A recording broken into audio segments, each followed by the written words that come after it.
Hey folks, Viking here, and it's time for a SimCity update. Welcome back to Chernogorsk. This is our high-tech, well-educated trading capital, and things do look a little bit different. Seeing that most of the infrastructure is in place, and there's not a whole lot of building going on right now, I'm going to be playing through the city some on my own, and then giving you guys some general updates. That way you're not just watching me build bridges over and over again. There's not a whole lot left to build here. We have it pretty well laid out. And of course, if there's any kind of major deconstruction and reconstruction, I'll be sure to show you guys that as it happens. So here's what's been going on since you guys last saw Chernogorsk. First off, check out our population. I think we left off at around, I think it was like 60,000 or so. We have now actually topped 100,000 residents here in Chernogorsk. You can see some of these high density skyscrapers in here, really packing those residents into those apartment buildings. Sidewalks are getting pretty crowded too. Let's see, what else do we have going on here? Education, of course. Seeing this will be a well-educated city. Education is very close to max. We have, I believe, 2 grade schools, a high school, a community college, and a university all cranking out students, and there's really not a lot we can do to improve that. Everything is pretty well taken care of. We can add a couple of more school bus stops just to fill in the gaps. Next up, let's talk about roadways. You might notice that there are a few more connections here. This is our first new road over here next to the entrance to our industrial section. We kind of have this long snaky thing that comes around past our garbage dump and then wraps back around. That's just to kind of help traffic that was a bit backed up here in this corner. What is this? We actually have a slight problem with the roads here. It's not high density. That should definitely help. And then also over here where this roadway just kind of looped around there, I went ahead and just built that bridge to connect it. No real reason not to. Now I've also shortened our garbage dump a bit. We actually are burning basically all the garbage that comes in, and we're not really making use of the dump space, and because of this high terrain back here, the dump actually was not able to expand and fill up this space. It was just filling up the space next to the roads. So I've bulldozed that extra dump area, put in some residences, just some nice, well, not nice, but some acceptable low-income residences. Great view of the city dump with its towering smokestacks and the railroad bridge there. We wouldn't want to live there. Oh, and of course the beautiful view of the ocean just across the road, blocked only a little bit by our oil power plant and massive high-tech factories. Come on, it's progress, people. And check this out. This poor guy has like an industrial shipping site right past his house. Nice. Yeah, the problem with this area back here was it's just really hilly and does not make good use of really anything back there. So I drew this 2-lane road, kind of snakes behind all of these high density areas.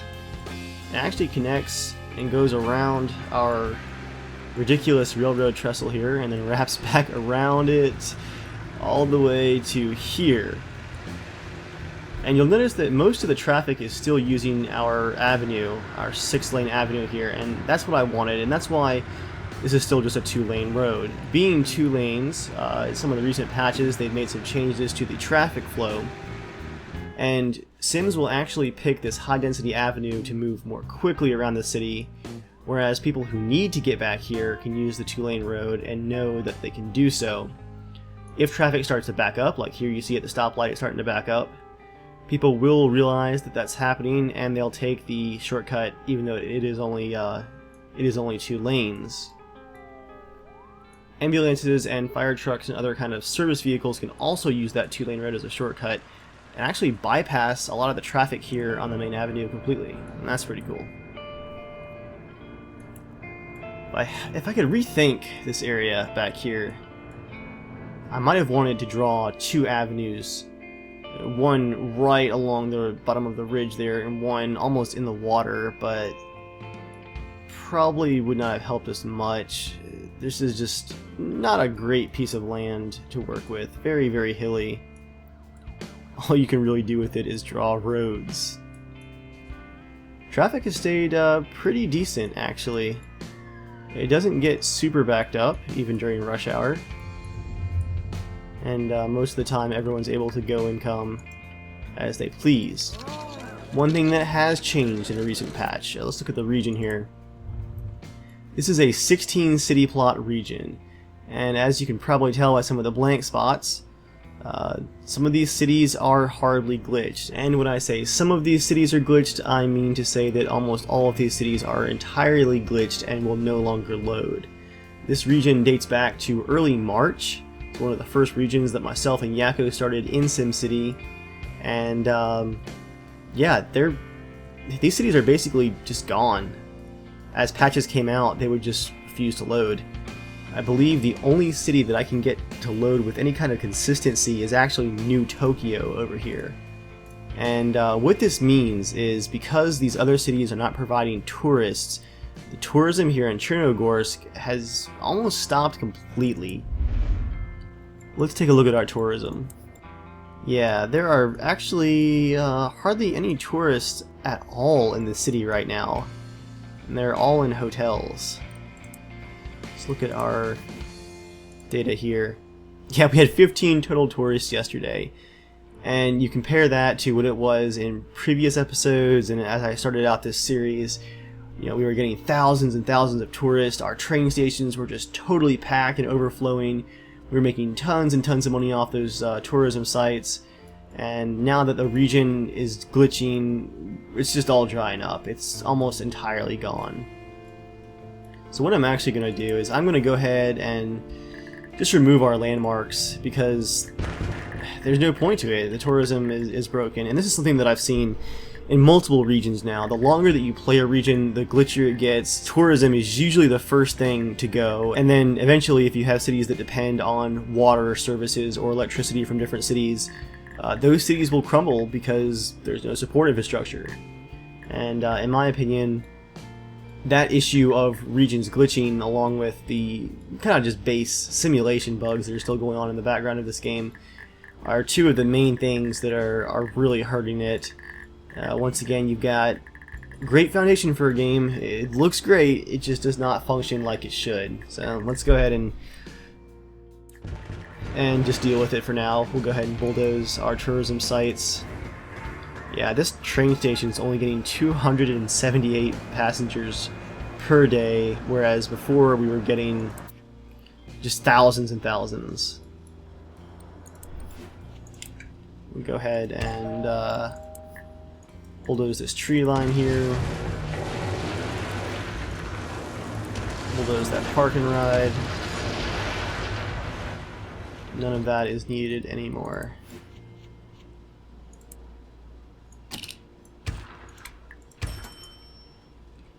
With that space freed up, we can de-zone this. And we'll go ahead and put a park back in there. Not that park. Yeah, we'll go with that park.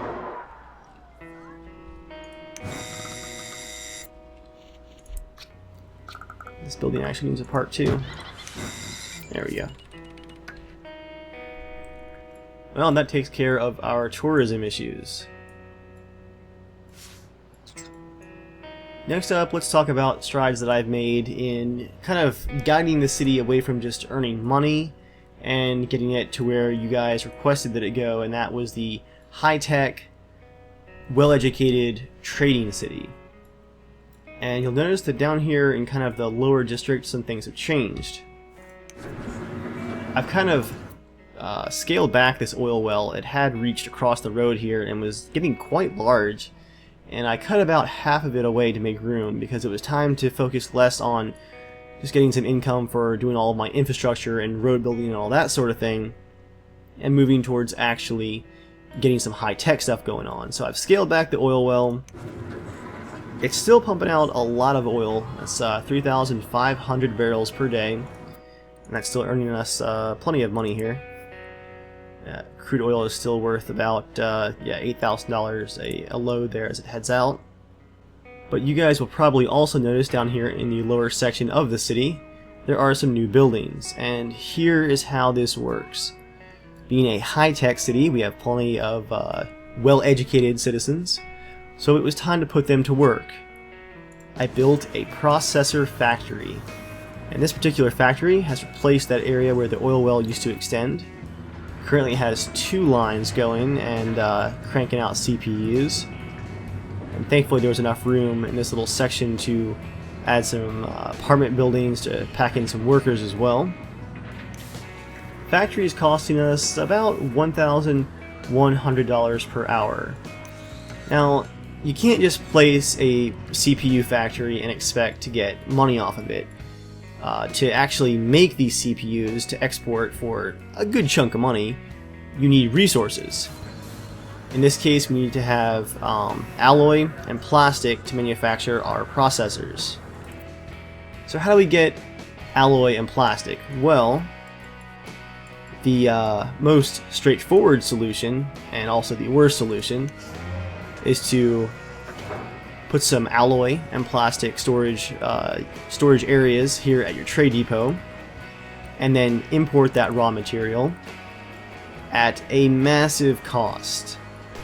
It would cost $41,000 per 10 tons of alloy to import. That's a massive, massive price. I don't have my plastic lot placed, but I believe plastic was in the neighborhood of 61,000 simoleons. So that's basically 100,000 simoleons just to import just the raw materials to make CPUs. Then you also have to add in the cost of running the factory itself, which is the $1,100 per hour, and that's a really expensive endeavor. So what would that make us if we were just importing all those supplies? Not a whole lot. Each export of processors only nets us 80,000 simoleons. So if we were to just straight import our raw materials, we'd actually be losing between 20 and 35, maybe even 40,000 simoleons per hour. And well, perhaps not per hour, because it doesn't actually import those raw materials every hour, but you get my point. Significantly, as those materials would be coming into the city, we would be just hemorrhaging money. Not a good situation at all. What's the solution then? How do we get cheaper materials? Well, this is where the education really comes in handy. They don't just provide good workers for our factories. It also means that our citizens are smarter about their garbage. Let's take a look at our garbage map here.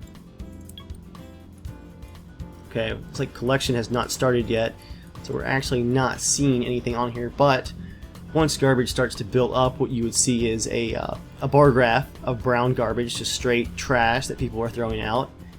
But seeing our Sims in this city here in Chernogorsk are actually well educated, we would also see a green bar, and that green bar would obviously be right here, the recycling. Well, what can Sims recycle? I'm sure you guys see where I'm going with this. Here's our recycling center. They can recycle plastic and alloy. So what I've done is I placed this recycling center, which is currently costing me almost 2,000 simoleons per hour, and it has 2 lines to recycle plastic and alloy. I have 16 collection trucks that don't just go out to my city. I have 4 trucks that actually go out. Maybe is it 6 trucks perhaps? Yeah, 4 trucks that go over to New Tokyo and gather some of their recycling as well, as they are relatively well educated over there. They know how to just toss their plastic out in the garbage. Those collection trucks bring it back here to the recycling center, where it is processed, and then shipped directly across the street pretty much to the CPU factory, and that raw recycled material, which only cost me the money to run the recycling center itself, is turned into a lot more money for me, and that's a pretty good turnaround. My trucks are kind of out and about right now. I don't see them anywhere, actually. Here comes one recycling truck back from New Tokyo, it looks like. It's kind of an odd time of day for picking up the recycling. It's 3 o'clock in the morning. But whatever works for you. Here comes that one recycling truck right now. He's heading back to the collection center. Pretty small load of materials there. Probably the weird time of day. But yeah, that is how I am providing the raw materials for my processor factory. That's allowing my city to actually operate at a net loss hourly. You can see that we're just barely in the red on the budget here. And yet, check out these commas right here. Our current city treasury is sitting at 1,400,000 simoleons. And that is all thanks to this processor factory, which has only been going here for, I'd say maybe an hour of gameplay. Cranking it at full speed here. Let's go ahead and do that and crank it up. So even though it's cost us money per hour to run the city and we're not making a whole lot of money from taxes, we are making plenty of money from CPUs. Every load that goes out of the city is getting us that $80,000. That's the wrong panel. There it is. And then when you add onto the fact that we're still exporting oil, we're just kind of rolling in the money right now. Amusingly, even our service deal for picking up that recycling from New Tokyo is earning us just 15 simoleons an hour, but they're basically paying us to pick up their recycling, to bring it back to our city, to turn it into processors to sell for a massive profit. And yeah, I am more than okay with that plan. Thanks, New Tokyo, you're the best. Here goes all of our recycling trucks heading out. Now, one problem with this method is you'll notice that my CPU factory is now actually out of raw materials, and that means that my factory is sitting idle while still costing me that 1,000 simoleons per hour. The factory should be well supplied within the next hour or so maybe, and it'll be back to making CPUs again. I also think it's kind of cool that this little dirt access road for my oil well can actually be used by the recycling trucks. So as the trucks leave the recycling center, they just duck down the road here, cross the dirt road, and right into the factory. The only downside is really the fact that they have to drive all the way up here to my trade depot to drop off the new CPUs to be shipped out of the city. Well, that's enough about garbage and CPUs, but you guys asked for it, so high tech, well educated, making some money, good choices guys. That is actually working very, very well for us here in Chernogorsk. The only question that remains is this really the most efficient way to get supplies out of the city? Is this trade depot that's taking up so much space here in the main part of my city, is that really worth it? Well, traffic's not bad, so trucks aren't really getting stuck in traffic, and that's not an issue, so yeah, I'd say that the trade depot is working pretty well. However, I did say at the beginning of this series that I wanted to be trading by land, sea, and rail. And to do that, I actually need to build a trading port. And it's going to be kind of hard to find room for that. So that is our last remaining question. Can we actually export more CPUs per day by using a trading port? And also, where can we put that trading port? I did go ahead and place, as I was playing the city earlier, a trading headquarters. And this is the building that will allow us to actually build the trade port. And as you can see, it's already upgraded at least once. I put kind of this cool little double walkway, city plaza park. Very downtown-like. Pretty cool stuff. Let's go ahead and see if we can place that trade port. Now, some of you guys were asking me in previous episodes what this little track spur was for. And my theory is, if I can find somewhere good to put this stupid trading port, let's try...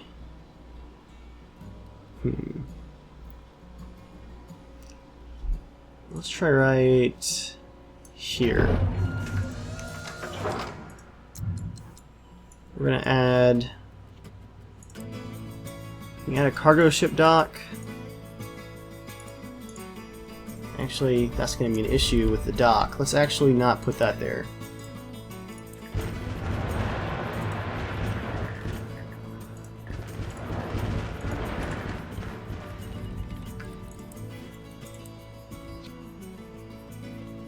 Yeah, let's put that trade port over here.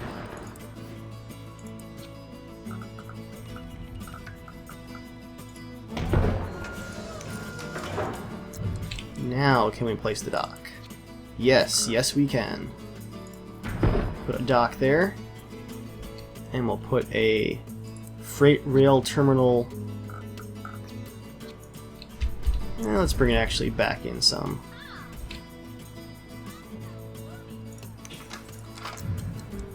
Where's that CPU storage lot? Let's put that on there first and see what we have to work with.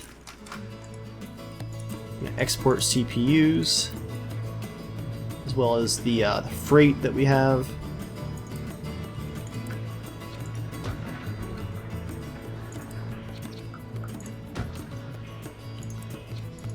Add 2 delivery trucks to bring us our materials. Let's bring that rail line out just a bit more like we had it before. Right in there.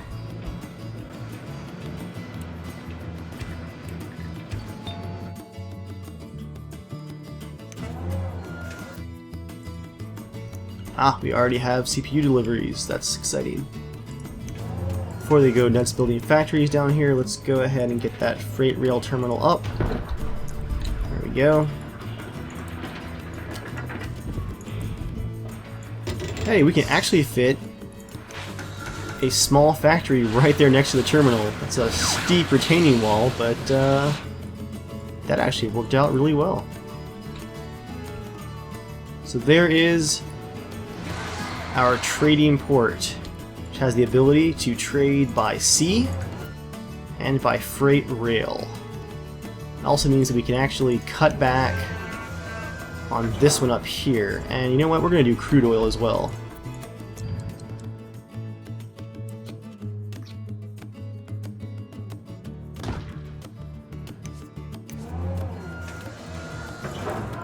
Neat thing about these lots here at the trading port is they actually hold much more than the smaller, what is it called? Trade depot.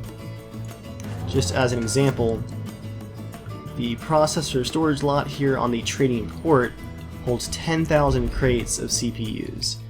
It's 10,000 crates compared to 2,000 crates per lot. Oh yeah. Well, with that being said, we have the ability to export freight now, have the ability to export CPUs as well as crude oil. We can actually ditch this entire trade depot now and reclaim a whole bunch of the major part of our cities, and wow, that was loud. I'm actually going to de-zone this right here, and we're going to put some industrial right there.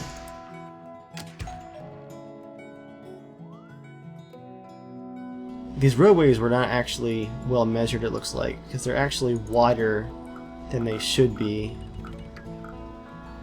Good bit of extra space that's just wasted down there. So you know what? We'll make it a bit prettier up here. We'll fill it in with some forest. 2 strips of nice forested land in our city.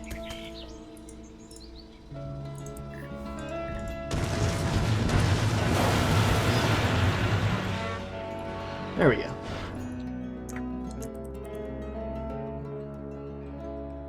That's pretty much it for this round, guys. Everything is looking pretty good. We have oil coming in. Keep that going. Plenty of freight as well.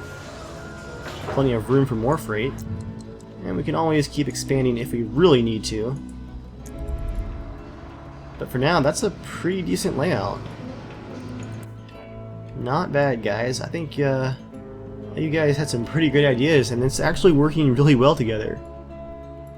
Not only is the idea for the city working well, but this layout with all of its hills and canyons is working a lot better than I thought it was going to.